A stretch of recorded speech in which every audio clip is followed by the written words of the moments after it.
Break के बाद एक बार फिर से आप सभी का स्वागत है। आइए रुक कर लेते हैं खबरों का। चंडीगढ़ में वीडियो कॉन्फ्रेंसिंग के जरिए एपेक्स मॉनिटरिंग अथॉरिटी की पहली बैठक हुई। इस बैठक की अध्यक्षता केंद्रीय वित्त मंत्री निर्मला सीतारमण ने की। बैठक में वाणिज्य और उद्योग मंत्री पीयूष गोयल, रेल मंत्री अश्विनी वैष्णव भी मौजूद रहे। एपेक्स मॉनिटरिंग अथॉरिटी की बैठक में सीएम मनोहर लाल ने कहा कि नेशनल इंडस्ट्रियल कॉरिडोर प्रोग्राम से प्रदेश में औद्योगिकरण और लॉजिस्टिक को मदद मिलेगी, जिससे प्रदेश की नहीं बल्कि देश की आर्थिक तरक्की होगी। एनसीआर का क्षेत्र हरियाणा में होने की वजह से प्रदेश औद्योगिकरण का हब बना है। उद्योग की दृष्टि से हरियाणा निवेशकों की पहली पसंद रहा है। आगे उन्होंने कहा कि हरियाणा के लिए गर्व की बात है कि देश के दो बड़े कॉरिडोर, वेस्टर्न इकोनॉमिक कॉरिडोर और ईस्टर्न इकोनॉमिक कॉरिडोर जो बना रहे हैं। वीडियो कॉन्फ्रेंसिंग के दौरान मुख्यमंत्री ने कहा कि हरियाणा के नागल चौधरी में प्रस्तावित integrated multi modal logistics hub 886 एकड़ में बनाया जाना है। इस प्रोजेक्ट से जुड़ी सड़क, पानी और बिजली का काम शुरू किया गया। इसे पूरा करने का टारगेट तय कर लिया गया है, जिसे निश्चित समय पर पूरा किया जाएगा।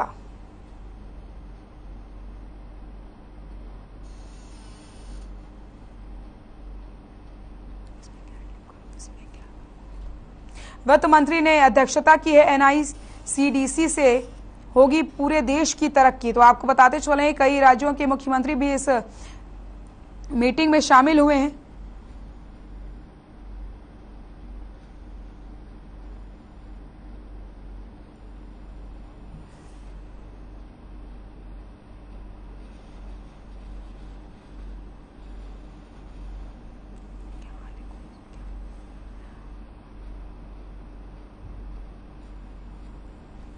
तो हरियाणा के विकास के लिए जो भी यहां पर कार्य किए जा रहे हैं, इसको लेकर के भी इसमें बातचीत की गई है।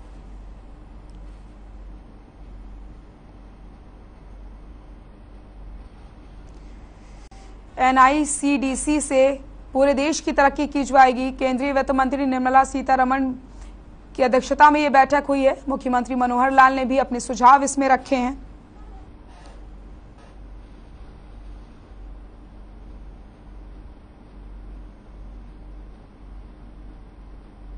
तस्वीरें भी आप देख सकते हैं।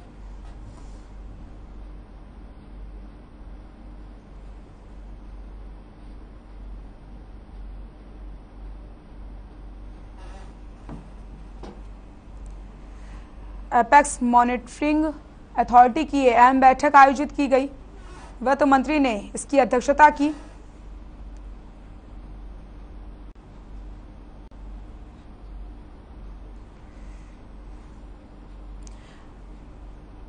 एपेक्स मॉनिटरिंग अथॉरिटी की अहम बैठक का आयोजन किया गया।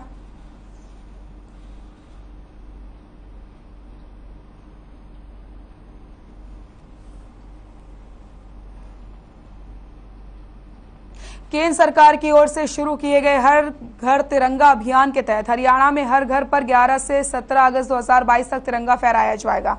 राज्य सरकार ने इस अभियान को जन अभियान बनाने के लिए काम करना शुरू कर दिया है। इसी के सिलसिले में मुख्य सचिव संजीव कौशल ने वीडियो कॉन्फ्रेंसिंग के जरिए संबंधित विभागों के प्रशासनिक सचिवों, जिला उपायुक्तों और विश्वविद्यालयों के रजिस्ट्रार के साथ बैठक करके उन्हें आवश्यक दिशा निर्देश दिए और लोगों की भागीदारी सुनिश्चित करने की बात कही। मुख्य सचिवों ने कहा कि यह एक राष्ट्रीय पर्व है, तिरंगा हर भारतीय का गर्व है। इसी जज्बे के साथ देश के सम्मान में हरियाणा के लोग हर घर तिरंगा अभियान के तहत तिरंगा फहराकर हरियाणा को देश में नंबर 1 बनाएंगे।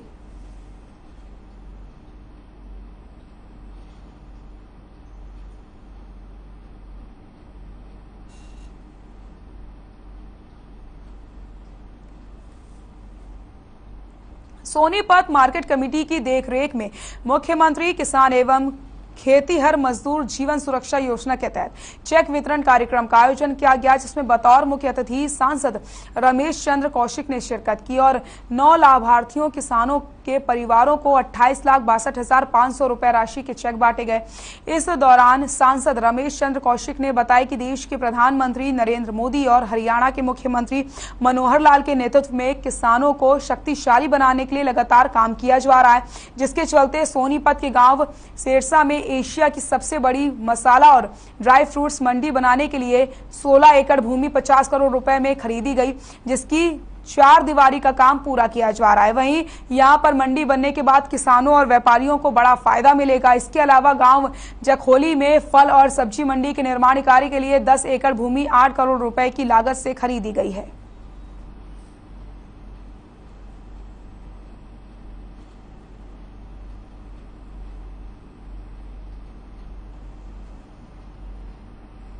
के कारण से उनके परिवार को क्षति की तरफ से जो थोड़ी बहुत मदद हो सकती थी वो हमने प्रदान की है।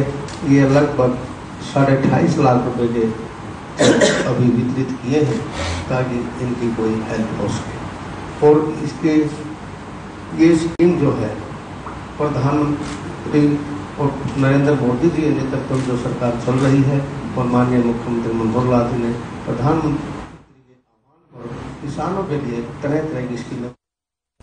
सिरसा जिले को आने वाले दिनों में सरकार की ओर से कई तोहफे मिलने वाले हैं। दरअसल हरियाणा के सीएम मनोहर लाल ने 29 मई को सिरसा के ओढ़ा में प्रगति रैली के दौरान कई घोषणाएं भी की थी, जिस पर काम शुरू हो गया है। रैली के मंच से सीएम मनोहर लाल ने 130 परियोजनाओं की घोषणा करी थी। सिरसा के डीसी डॉक्टर अजय तोमर ने सभी प्रशासनिक अधिकारियों के संबंध में पत्र लिखकर के घोषणाओं पर जल्द काम शुरू करने के निर्देश जारी किए थे। ट्रैफिक से लोगों को निजात दिलाने के लिए संबंधित विभाग के अधिकारियों को रेलवे के अधिकारियों से बातचीत करने के निर्देश दिए गए ताकि सिरसा में आरयूबी बनाने का काम जल्द शुरू किया जा सके।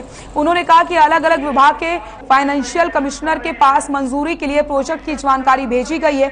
उन्होंने कहा कि सभी विभागों की ओर से सरकार के कई परियोजनाओं में खर्च होने वाला एस्टीमेट बनाकर भेज दिया गया है। उन्होंने कहा कि जैसे विभागों की ओर से फंड जारी किया जाता है तो उसके बाद टेंडर लगवा करके विकास कार्यों को करवाने का काम शुरू किया जाएगा।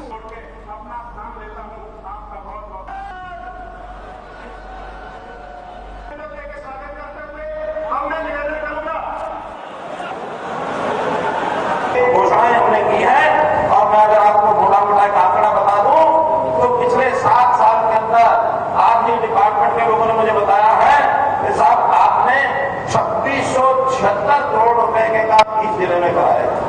3676 5 विधानसभाएं हैं, 500 से भी ऊपर 550 करोड़ रुपया हर विधानसभा में। और मैंने पहले साल में कहा था हर साल हर विधानसभा में 80 करोड़ रुपए का काम जरूर होगा, तो 7 साल में 560 करोड़ का बनता है और उसको पूरा किया। नहीं होगा विधायक करे, लेकिन जनता मेरी है, जनता की तकलीफ मेरी है, समस्या आपकी, समाधान हमारा, ये हमने हमेशा सोच रखी है। जी देखिए, बिल्कुल माननीय मुख्यमंत्री के द्वारा पिछले महीने ओढ़ा में रैली की गई थी और वहाँ पे कई सारी घोषणाएं की थी। वो सभी घोषणाएं जो है अभी पूरी तरीके से अमली जामा करने के लिए हम धरातल पे कार्य शुरू कर दिए। उन सभी घोषणाओं के नंबर लग के आ चुके हैं और कंसर्न डिपार्टमेंट की मैंने मीटिंग लेना भी शुरू कर दिया। सबसे ज़्यादा योजनाएं पीडब्ल्यूडी, बीएनआर और इरिगेशन डिपार्टमेंट की है, जिनके अधिकारियों को मैं ऑलरेडी अवगत करा चुका हूं और उन्होंने उसमें एस्टीमेट बनाने का और ड्राइंग्स बनाने का कार्य शुरू कर दिए।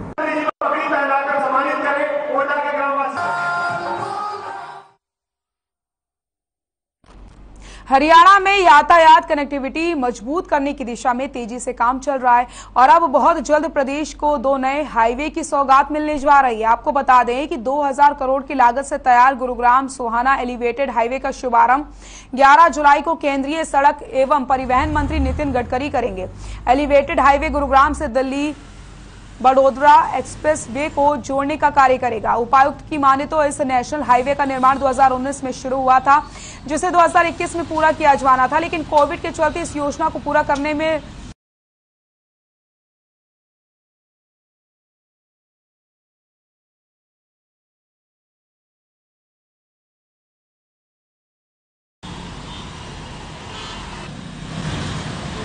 गुड़गांव से सोहना जो एलिवेटेड रोड बना है वो लगभग पूरा तैयार है। मेरी प्रोजेक्ट डायरेक्टर से बात हुई है और उस पर ट्रायल रन चल रहा है।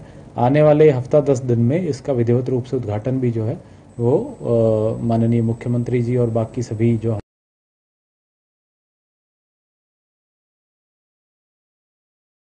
पहले ये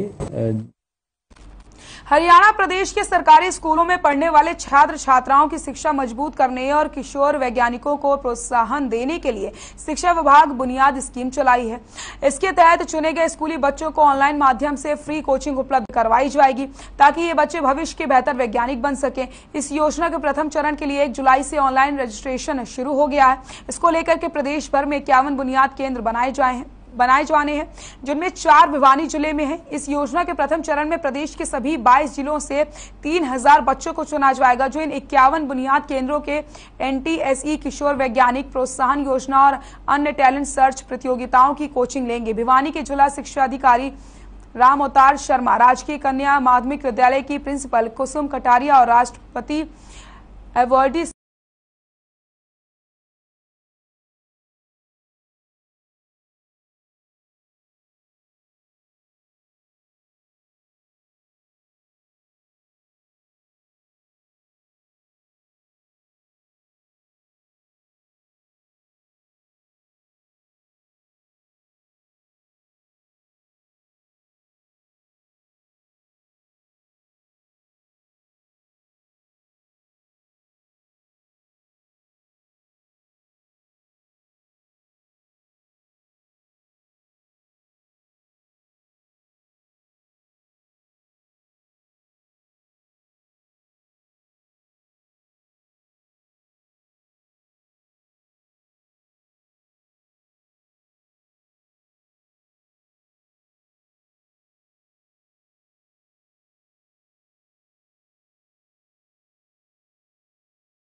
तीन 3000 बच्चे जो है भाग लेंगे और ये जो कोचिंग है ये ऑनलाइन करवाई जाएगी, टैबलेट के माध्यम से करवाई जाएगी ताकि बच्चे जो है अपने समय का सदुपयोग। जींद में रोडवेज कंडम खड़ी बसों को फिर से सड़क पर उतारने का फैसला लिया गया, जिसमें 140 बसों की मरम्मत करके रूटों पर उतारा जाएगा।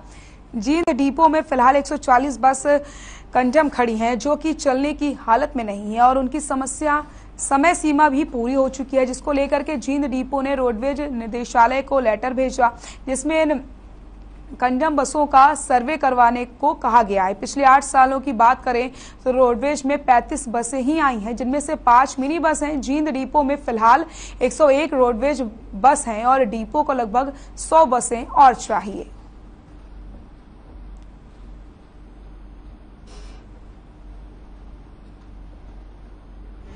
हमारी पिछले 8 साल में 140 बस कंडम हो चुकी हैं, जिनको अगर मुख्यालय का मार्गदर्शन मिलता है तो उसमें से जो बस रूट पर चलने लायक हैं उनको तैयार करके हम मार्ग पर उतार सकते हैं। साल हमें कोई बस नहीं मिली। 2017 में 30 बस हमें मिली थी और 2020 में 5 मिनी बस मिली थी छात्राओं के लिए। खबर जींद से है, जहां डेंगू मलेरिया को लेकर स्वास्थ्य विभाग काफी एक्टिव नजर आ रहा है और साथ ही स्वास्थ्य विभाग ने लोगों को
2022 को सतीश कुमार डंपर चालक निवासी नांगल चौधरी महेंद्रगढ़ ने आकर शिकायत की कि वह 4/7/2022 को अपना डंपर लेकर फरीदाबाद से महेंद्रगढ़ जा रहा था।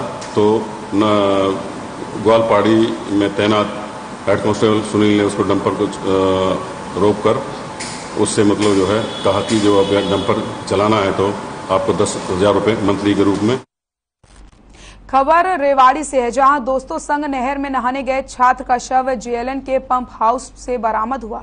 दरअसल 15 साल का जयप्रकाश बुधवार को ही घर से लापता था। शाम तक वापस नहीं आने पर परिजनों ने सिटी पुलिस को अपने बेटे की गायब होने की शिकायत दर्ज कराई, जिसके बाद पुलिस को सूचना मिलते ही पुलिस ने जांच के दौरान शव को बरामद कर लिया और शव को कब्जे में लेकर पोस्टमार्टम के लिए भिजवाया गया। फिलहाल पुलिस मामले की जांच में जुटी हुई है।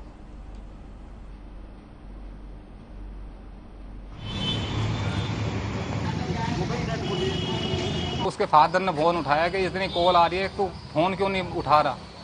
तो उसने डरा हुआ था, उसने बताया नहीं कि ऐसे ऐसे बात है। फिर आके बताया कि पापा ऐसे ऐसे हम नहाने गए थे और वहाँ वो बच्चा डूब गया और हम कपड़े वगैरह उसके फेंक के आ गया, घड़ी वगैरह थी वो भी फेंक दी उसकी उसी में ही। लड़का नहर में डूब गया।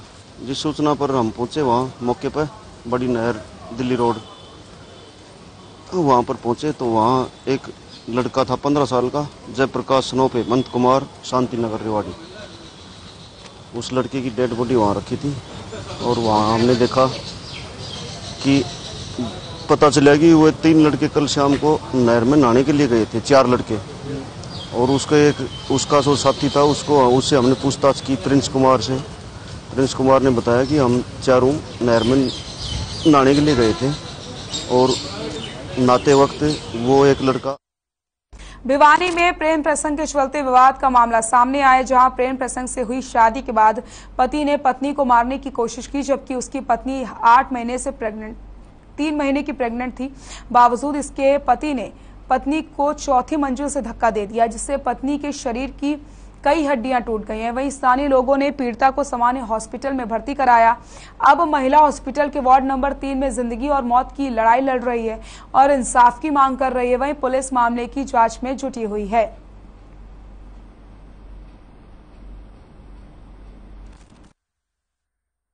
और इसकी शादी मैंने की थी, मैंने इसका कन्यादान किया था और आज इसकी ये हालत हो गई। इसके पति ने इसको ऊपर से नीचे घेर दिया। मुझे इसके खिलाफ, इसके पति के खिलाफ ना करंट एक्शन चाहिए, ताकि हम किसी और बेटी के साथ ऐसा कभी ना हो। जितनी जल्दी हो सके मेरी बेटी को इंसाफ दिलाना, मुझे इसके लिए इंसाफ चाहिए।